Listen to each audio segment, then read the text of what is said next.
Hi, this is Michelle with Michelle's Macarons. Today I'm going to answer your top 10 questions about how to macaronage your macaron batter. Okay, if you haven't already, first watch this video. This will tell you step by step how to make macarons. Then if you're still having some trouble with like the folding part and the macaronage, go to this video. And if you have trouble with the meringue as well, go to this video. So we've got you covered there, but if you watch all of those and you still have questions, come back here and I'm going to try to answer some of those. So first question is the form. The form you use when you fold, does that matter? What is that? So here's a little clip showing you. It is important that when you're doing, like I say a bunch in that other video, you're going around the bowl, scraping all of the batter around so you don't have little bits of almond flour and powdered sugar that don't become incorporated. So you're scraping around. That's why you're doing that. Then you're pushing it through. So when you push it through, you want the flat side of the spatula to be pushing it, to be kind of pushing some of that air out of the meringue. So you don't want to fold through in like a cutting way. You want to fold through flat. So the reason for that is to get the air out. So if you're folding like in a cutting way, that's not really folding the air out. So the form does matter because you want to kind of push the air out. And I like to go all the way, push it all the way to the edge of the bowl, just like we did here. If you'd like to see more videos like this, hit the subscribe button and the bell next to it to be notified whenever I come out with a new video. Okay, this is another question I get. How many times do you fold? I would say use this as a starting point. Use what I do in this video and in this video as a starting point. But if you notice that your batter's looking different than mine, trust your instinct, because we all have macaron instinct. You want it to look like it looks. So if I'm saying do 70 folds and you're like, it's already looking like yours at 60, stop at 60. So definitely go by looks before you listen to my amount of folds. Normally, if I'm doing a regular batch, not doubled or anything, I will do like no more than 60.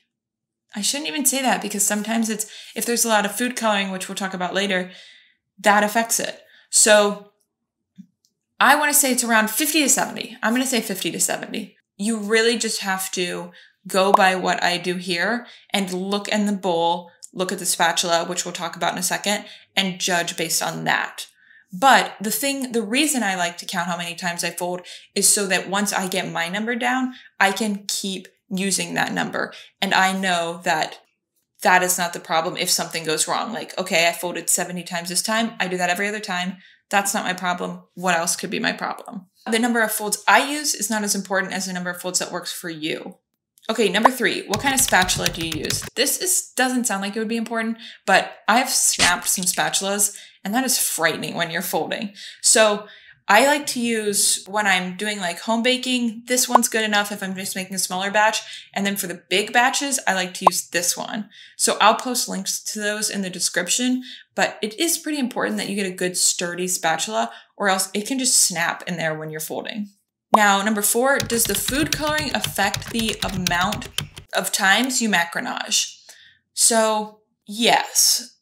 If you're adding a lot of food coloring, you're probably not going to have to macaronage, fold, as many times you would as if you were doing white shells. So I find that the white shells, the lighter colors, I have to fold more times to get that thin kind of ribbony texture I'll talk about in a minute. Now, if I add cocoa powder, fruity pebbles, something like that, it's not that I have to fold more times. It's just that it is going to feel thicker. I wouldn't start with cocoa powder, fruity pebbles in my shells. Here's recipes I use those in. Just because the texture and the consistency is going to be different than it would when you're normally doing it. So just be aware that it's going to feel thicker, but you might not have to fold it as much as you think.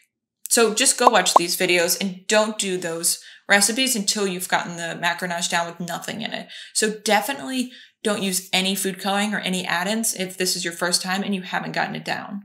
But yes, if I'm doing like a dark red or a dark blue, I'm definitely going to have to fold less than if I'm doing a white or like a pastel pink. Ooh, this is a good one. If you half the recipe, do you half the folds? So No, definitely not half, maybe a little less. I would definitely check it earlier, but it's not going to be half. You're still going to have to fold it, I'd say at least to 40, and then kind of check it and see where it's at. Number 6, can you macaronage too fast?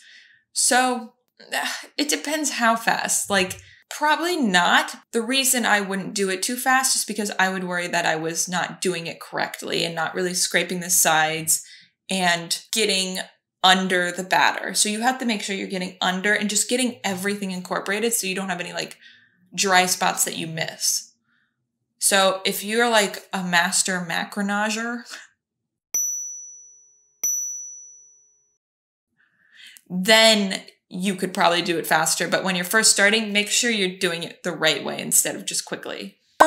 Do you count when you fold? Is a question I get a lot. Yes, I absolutely still do, because I sell them, so I want them to be as consistent as possible.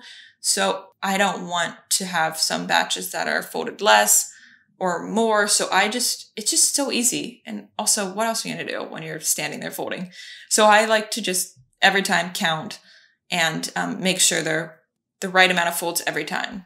I've had some questions about the ribboning. Like I say in this video, it's gonna ribbon off the spatula. So I don't love using that way of telling that it's ready, because you have to grab batter from the bottom. Like, don't just pull the spatula out and expect it to ribbon, because you don't really have anything on the spatula. So you want to kind of dip into it, pull it out, and then kind of wiggle it, like little short movements side to side, to see if it will do that. And while it's doing that, you want to look at it and look at the batter and see what it looks like coming down. Is it thinner, and does it have those jagged edges I talk about here? The point of the ribboning is to see, because if it's too thick, it's not going to give you that flow and lightness enough to do those kind of ribbon swirls while you're shaking it. Because if it's thicker, it's just going to kind of fall down and be like this. But you want it to have a thinner consistency so it can move better, and you'll be able to see that when you do that wiggle thing. Basically, go watch this video and I talk about it more there. But the problem I'm seeing a lot is some people fold, then they just pick up the spatula and they're like, it's not ribboning. But that's just because you don't really have any batter on the spatula. So you need to kind of go under, then wiggle it. I like to look in the bowl too. So after you wiggle it, you look in the bowl and see how quickly it's kind of filling back in on itself. Like, you want it to kind of disappear. You want the lines to disappear kind of, but not too much. Can you refold after they've been piped? So that's a good question. After you've piped your macarons out, if you see that there's tips on them and they're not going flat, can you scrape them off, put them back in the bag, put them back in the bowl, and refold? If it is like crazy amount of peaks on there, you can, but not after they've started to dry. So if you've just done like a tray and you've just piped them out and you see that they're still not going down, you can quickly scrape them off, put them back in the bowl, maybe fold a couple more times. I would definitely not recommend this if you don't have to, but it is a good way to fix it if they're way under folded. But if you're just like, there's kind of a peak, maybe try slamming it a couple times more. You might be able to get it out, but that's just something that's kind of the last worst case scenario if you do that. Okay, number 10, this is a big question I get a lot. The KitchenAid Machinage. So if you don't know what I'm talking about, it means you're folding with your arm, your hand, and a spatula. Some people want to take that, put it in the KitchenAid mixer with the paddle attachment, and have the KitchenAid mixer do the folding for you. I would absolutely not do that if you're just starting out. That is something that is left for people that have already mastered macarons, and I wouldn't say mastered, but they've got it down by hand, so they know what to look for. Don't do that if you can't make them by hand.